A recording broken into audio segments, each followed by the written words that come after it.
Plusieurs militaires français neutralisés. Nini ezoleka na point zéro ainsi que na Minembwe. Tobanda on depuis Kalapona va français, batocha so tembe. Ba image yango aujourd'hui je vous ai apporté les images à l'appui.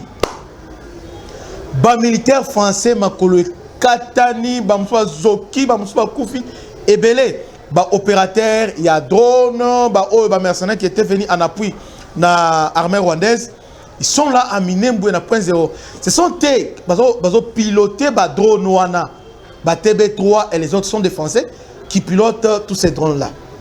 Alors, Tolobaki depuis Kala ça fait plus d'un mois que ba Français baza présent à Minembwe. Suivons d'abord ces images et on se retrouve après.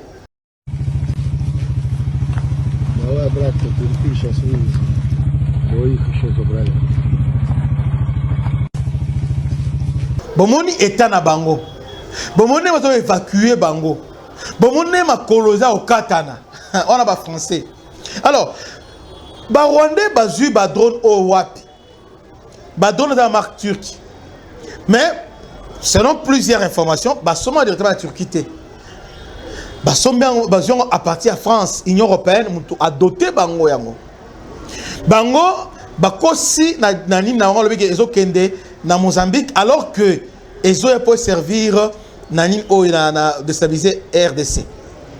Ba français baza ba traître bandeko nanga. Le français bazo sala nyonso pour ba faire capoter accord de paix entre Washington et la RDC. Vous voyez. Entre-temps, nous sommes les spectateurs, tous autres avons bon. Et c'est un tel élément désormais tel élément ton marché enfin que hein tout mais quelque peu qu'on cadre la relation avec la France comme les Ouest africains l'ont fait. Pourquoi ne pas quitter la francophonie? Pourquoi vous créez un incident mobo? Parce que si nous sommes des boys, France, Penza, Panzi, Licolo. Vous savez, avec pression diplomatique aux États-Unis, ce qui France peut emboîter la Pawana, Rwanda, mais tellement que la France est derrière lui et la Chine, il est temps maintenant, qu'est-ce que nous pouvons faire pour arrêter la France? Au monde Ouest africain, Burkinabé et les Maliens, les Nigériens.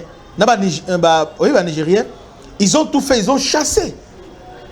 Ils ont chassé les Français. Badagin a raison. Badagin a raison. Les Français sont vraiment des traîtres. Et puis pour rappel, Bitumba Oyo, FDLR et les autres sont des Français qui nous ont amené ça. Parce que Mobutu avait refusé, il y a qu'au fond la frontière en 94. Mais ce sont les Français au travers l'opération turquoise, tellement qu'ils ont échoué, Mobutu à Fongola, afin que Ayamba. Ainsi que et aujourd'hui nous sommes en train de payer les prix. Les mêmes Français là qui nous disent aujourd'hui qu'ils sont incapables de nous défendre. Et puis on a besoin au-dessous de tout. Donc les Français sont vraiment sans gêne. Sont vraiment sans gêne. Il est temps Boyeba Oyo et Zolika. Les gens se demandent mais qu'est-ce qui a fait que en Amérique drôle tout ça? Ce sont des Français. Nous sommes c'est l'Union européenne. Les États-Unis a échoué.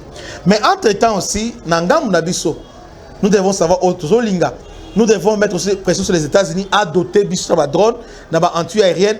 Ou bien les Américains vont doter Kenya anti-aérienne de dernière génération. Pourquoi ne pas aussi le faire pour nous aussi? Vous voyez? Donc les Américains devaient aussi le faire aussi pour nous. C'est vraiment très important. Que Dieu vous bénisse. C'était votre humble serviteur, le bishop Christian. À la prochaine. Ciao. Bana Congo, bino batu bozana besoin ya kutonga bandaku na bino. BM échafaudage, ezopesa bino, planche, shell, sécurité, marzimal et lenda. L'air mutamati, mutakokwe ya te. Yabiso, ezana ba norme européenne. Yabiso ya ba chinois te, ya ba indien te, ya ba libanais te. Un bus sera mis à votre disposition. BM échafaudage. Plus de 3500 mètres disponibles. Contact. Maman Nangaye. Du nouveau à Kinshasa. Place Yassur. Des amoko na immeuble Emma. Des arabes normes. Standard. International. Egoyamba. Batunyoso. En famille, en couple. Salon VIP. Et salle à manger, salle de bain confort et magistral et des chambres à coucher, cuisine Kafou. Sécurité, USA assuré. Connexion internet illimitée, Facebook, TikTok, WhatsApp. Et à Ophélie, Groupe électrogène 24 heures sur 24 heures. Courant et Kindakate.